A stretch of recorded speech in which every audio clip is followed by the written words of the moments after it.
to Lata ji.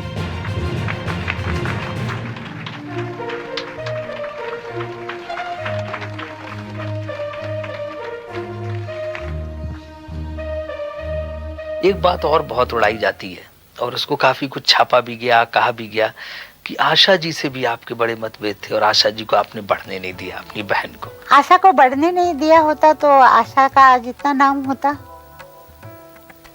एक तो आशा हमारे यहाँ थी नहीं, आशा शादी करके चली गई, उसके बाद उसका नाम हुआ, एक बात। दूसरी बात ये थी कि आशा का स्टाइल अलग था, मेरा स्टाइल अलग था।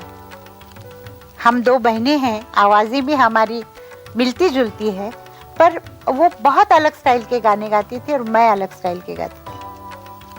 और बहन के साथ ये करने का तो मैं तो कभी सोच ही नहीं सकती हूँ। आज भी प्यार वैसे ही कायम है? हम लोगों का तो अच्छा ही है, साथ ही साथ अगल बगल रहती भी है। तो फिर इतना भ्रम ही कैसे फैला कि एक फिल्म भी बन गई साज, उसमें करके भी कुछ इसी तरह की घुमा फिरा के स्टोरी उन्होंने देने की कोशिश की। वो तो सब लोग कोशिश करते हैं। उस पे एतराज नहीं जताया आपने इस तरह की फिल्म? नाम भले ही बदल दिए हो लेकिन उसके रिव्यूज वगैरह यही छपे। हाँ छपे, पर वो सब गलत था। और मैं इस तरह के पॉलिटिक्स में पढ़ना भी नहीं चाहती। प्लेबैक सिंगर के कोई माने नहीं थे उस पर, क्योंकि प्रोड्यूसर ये समझते थे कि इनको बुलाया, पैसे दे दिए और वो गए गा के, बस बात ख़त्म हो गई। क्योंकि आपने देखा होगा शायद महल का जो मेरा रिकॉर्ड है उस पर कामिनी नाम है, मतलब जो पर्दे पे मधुबाला का नाम था वो नाम है।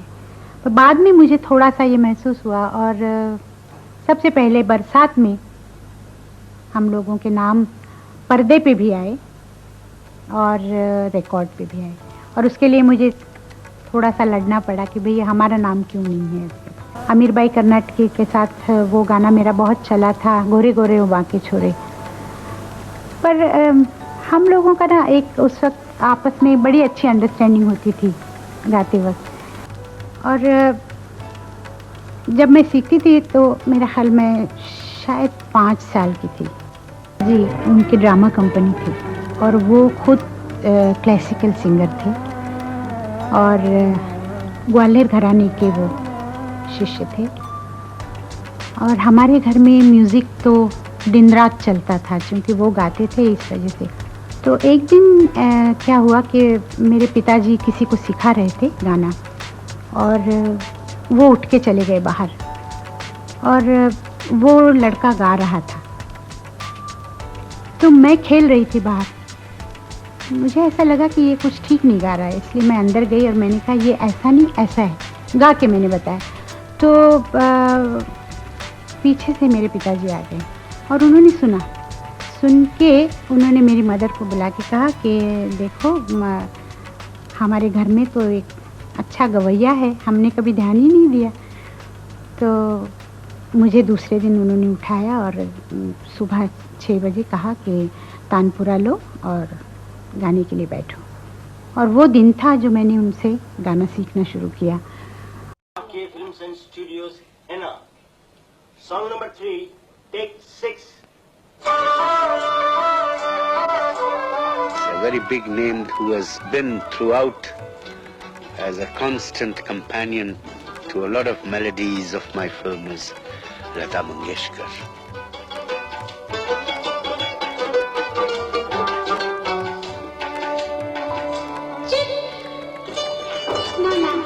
A very well-read man.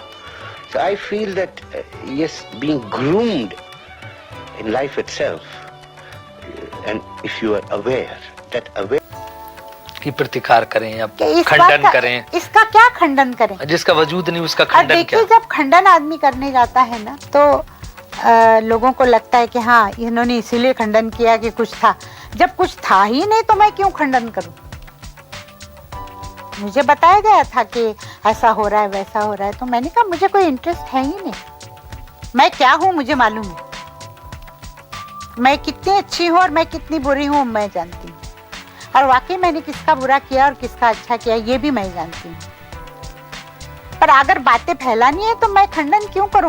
मतलब मेरा अच्छा जो टाइम है मैं जाके पूजा करूं, ऐसे टाइम को लेके मैं खंडन करने जाऊं, मैं उसमें विश्वास नहीं करती हूँ। ये कौन सी लोग तो जो ये सब बातें फैलाती रहे फिल्म इंडस्ट्री ये में? हमारी इंडस्ट्री के ही लोग होंगे, कुछ इंडस्ट्री के होंगे, कुछ बाहर के होंगे। मैं किसी का नाम भी नहीं जानती हूँ। हो सकता है वो मेरे दोस्त बन के भी घर आते होंगे, मुझे नहीं मालूम। इन्हीं लोगों ने जैसे कहा कि सुमन कल्याणपुर को नहीं आगे बढ़ने दिया, नहीं, और लोग वाणी जयराम को नहीं आगे बढ़ने दिया। बिल्कुल नहीं। ये बहुत गलत बात है, क्योंकि वाणी जयराम जब आई है तो मैंने वाणी के लिए सबसे पहले मैंने ही अच्छा कहा था। सुमन कल्याणपुर हिंदी फिल्म में जो आई पहली बार, वो मेरा गाना था जो मैंने छोड़ के उसको दिया था। रिहर्सल किया हुआ गाना मैंने दिया था उसको। कौन सा गाना था? गाना मुझे याद नहीं, पर उसका म्यूजिक शफी का था, मोहम्मद शफी। पर बीच में कुछ लोग ऐसे होते हैं जो जाके कहते हैं कि लता को अच्छा नहीं लगा। मेरे लिए वो बेचारी आई थी रूना लैला, उसको भी कहा कुछ लोगों ने, और वो हमारे। एक दिन मेरी माँ ने कहा, नौकरानी को कहा कि जाके ज़रा साबुन ले आ दुआनी का। तो वो वापस आया, कहने लगी ये दुआनी झूठी है, वो ले नहीं रहा है। तो मैं जानती थी उस दुकानदार को, उसका नाम चिलिया था। तो मैंने कहा ला, मैं लाती हूँ, और मैं भागी। मैं भाग के गई और उसको कहा चिला सौंप दो। उसने कहा अच्छा। उसने दिया। तो मेरे पिताजी का बहुत नाम था और वहाँ बहुत लोग जानते थे।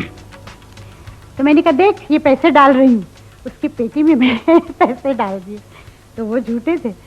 तो डाल के और मैं साबुन लेके घर आई। मैंने कहा देख मैं लेके आई। तो मेरे पिताजी ने सुना, मैंने कैसे लेके आई तुम? तो मैं चुप हो गई। तो मेरी माँ ने कहा बता कैसे लेके आई? मैंने कहा वो मैं डाल के आई वहाँ पैसे।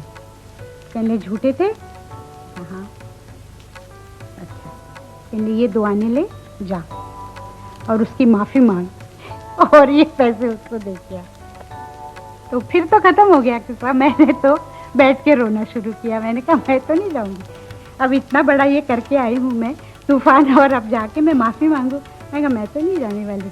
मेरे पिताजी ने कहा नहीं तुमको तो जाना पड़ेगा। और जब महल का मेरा गाना चला तो मुझे अभी तक याद है कि रेडियो पे हज़ारों लेटर्स आए थे फरमाइश कि ये गाना बजाया जाए, और फिर उसको पूछा गया था कि ये गाना किसने गाया है, उसका नाम हमें बताया जाए। तो HMV में फिर लोगों ने फ़ोन किया, रेडियो वाले ने फ़ोन करके कहा कि भाई ऐसे ऐसे हमारे पास आया है।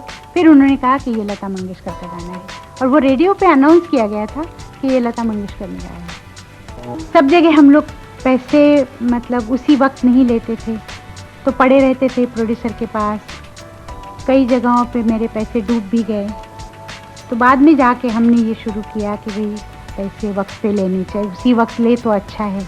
पर शुरू में पैसे कम आने का दुख नहीं था। उस वक्त जो काम हम लोग कर रहे थे ना, उसकी एक खुशी अलग थी।